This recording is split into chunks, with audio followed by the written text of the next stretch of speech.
मित्रांनो, मी अक्षय तांगडे. बघा, प्रत्येक महिलेला माहिती असावेत हे अधिकार. चला तर मग बघूयात कोणते अधिकार आहेत जे महिलांना माहीत असायला हवेत. तर पहा, रात्री करू शकत नाही महिलांना कोणी अटक. तर पहा, सुप्रीम कोर्टाच्या आदेशानुसार सूर्यास्तानंतर महिलेला अटक करता येत नाही. अगदी महिला शिपाई असे करू शकत नाही. फारच गंभीर गुन्हा असल्यास न्यायालयात अटकेची लेखी कारण द्यावे लागते, तरच महिलांना तुम्ही अटक करू शकता.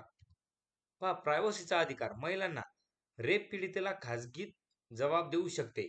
म्हणजे जसे की ज्यावेळी मजिस्ट्रेट सोबत असतात, पीडित लेडीज कॉन्स्टेबल किंवा पोलीस अधिकाऱ्यांना गुप्त जबाब देऊ शकते. पोलीस सर्वांसमोर जबाब देण्यासाठी महिलांवर दबाव आणू शकत नाही. पहा पुढे काय आहे? कितीही काळानंतर देऊ शकतात तक्रार. जसे की अनेक महिला समाज आणि कुटुंब इतर कारणामुळे पोलिसांना घटनेनंतर तक्रार करत नाहीत. अशा वेळी महिला उशिराने ही तक्रार करू शकतात. ही तक्रार नोंदवायला पोलीस नकार देऊ शकत नाहीत. महिलांना ईमेलच्या माध्यमातूनही तक्रार नोंदवू शकतात. पुढे पहा, झिरो FIR चा अधिकार. म्हणजे रेप पीडित महिलेला झिरो FIR चा अधिकार आहे. अशा केसमध्ये महिला कोणत्याही पोलीस स्टेशनमध्ये तक्रार देऊ शकते. पुढे पहा, चौकशीसाठी बोलू शकत नाही.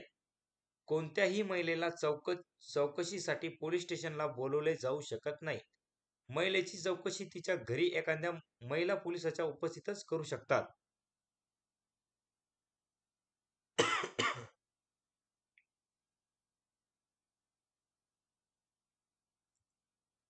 पुढे पहा, गोपनीयतेचा अधिकार.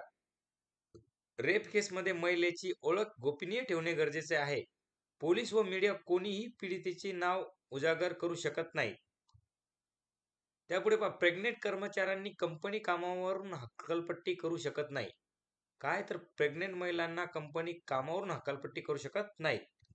पुढचा अधिकार पहा, कोणत्याही वेळी कोणत्याही हॉटेलमध्ये तुम्हाला पिण्याच्या पाण्याची मागणी करता येईल, तसेच वॉशरूमचा वापर सुद्धा करता येतो. पुढे पहा, कायद्यानुसार एखाद्या हॉटेलमध्ये एखाद्या अविवाहित जोडप्याला प्रवेश नाकारण्याचा अधिकार नाही. कोणत्याही हॉटेलला जर अविवाहित जोडपे गेले तर त्याला नकार देण्याचा अधिकार त्या हॉटेलवाल्याकडे नसतो. पुढे पहा, महिलांना एखाद्या विरोधात थेट पोलीस आयुक्त किंवा उपयुक्तांकडे ईमेल किंवा रजिस्टर पोस्टाच्या माध्यमातून तक्रार नोंदवता येते. पुढचा अधिकार पहा, एखाद्याला अटक केल्यानंतर 24 तासात कोर्टात हजर करावे लागते. नसता पोलीस त्याला ताब्यात ठेवू शकत नाही. काय की जर एखादा आरोपी असेल तर त्याला 24 तासानंतर कोर्टात हजर करावे लागते, नाहीतर पोलीस त्यांना ताब्यात ठेवू शकत नाही. पुढचा अधिकार पहा, एखाद्या विवाहित पुरुषाने अविवाहित महिलेसोबत संबंध ठेवल्यास तो गुन्हा ठरत नाही. लक्षात असू द्या की अविवाहित पुरुषाने विवाहित महिलेसोबत जर संबंध ठेवल्यास तो गुन्हा ठरू शकत नाही. पुढे पहा, मुली आणि मुलांच्या कायद्यानुसार समान वारसा हक्क असतो. हे महिलांना माहीत पाहिजे. लग्नाला किमान 1 वर्ष झाल्याशिवाय एखाद्या दाम्पत्याला घटस्फोटासाठी अर्ज करता येत नाही. पुढे पाहू शकता, पोलीस अधिकाऱ्याने एखाद्याला अटक करताना किंवा विचारपूस करताना तो पोलीस आहे हे लक्षात येईल असे कपडे परिधान करणे किंवा ओळख दाखवणे बंधनकारक आहे, जसे की ID. पहा मित्रांनो, जर व्हिडिओ आवडत असेल तर व्हिडिओला लाईक करा आणि जास्तीत जास्त लोकांपर्यंत शेअर करा. पहा पुढे काय आहे, सूर्यास्तानंतर किंवा सूर्यास्तापूर्वी महिलांना अटक करता येत नाही. पुढे पाहू शकता, एखाद्या महिलेवर थेट विनयभंगाचा आरोप लावता येत नाही. जर एखाद्या महिलेवर असा विनयभंगाचा आरोप लावला तरी त्या महिलांना हा अधिकार माहिती असायला हवा.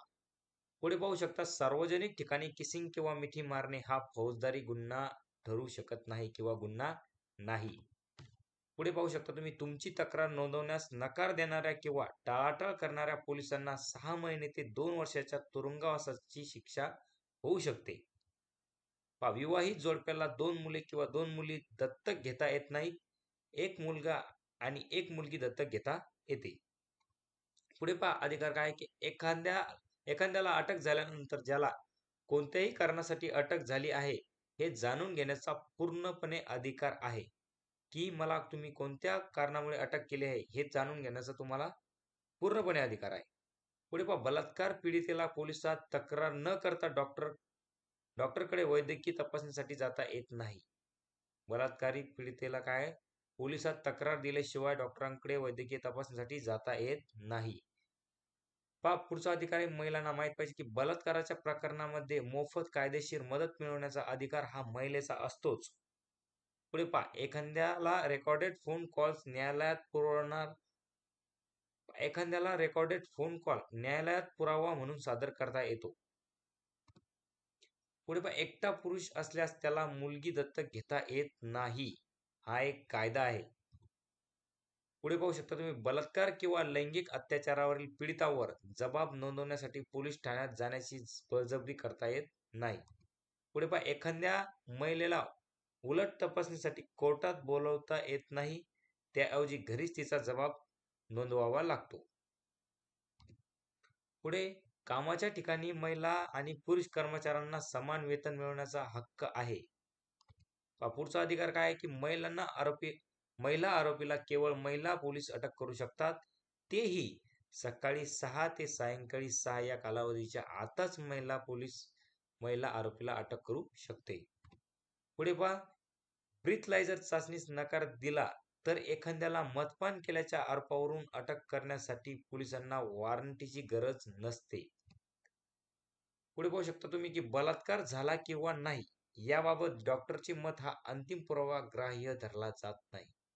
की जर एखाद्या महिलेवर बलात्कार झाला तर डॉक्टर जे अंतिम पुरावा देतो तो त्या संबंधित ग्राह्य धरला जात नाही. मित्रांनो, तुम्हाला व्हिडिओ जर आवडला असेल तर लाईक करा, जास्तीत जास्त लोकांपर्यंत शेअर करा आणि तुम्ही आपल्या चॅनलवर नवीन असाल तर चॅनलला सबस्क्राईब करा. धन्यवाद.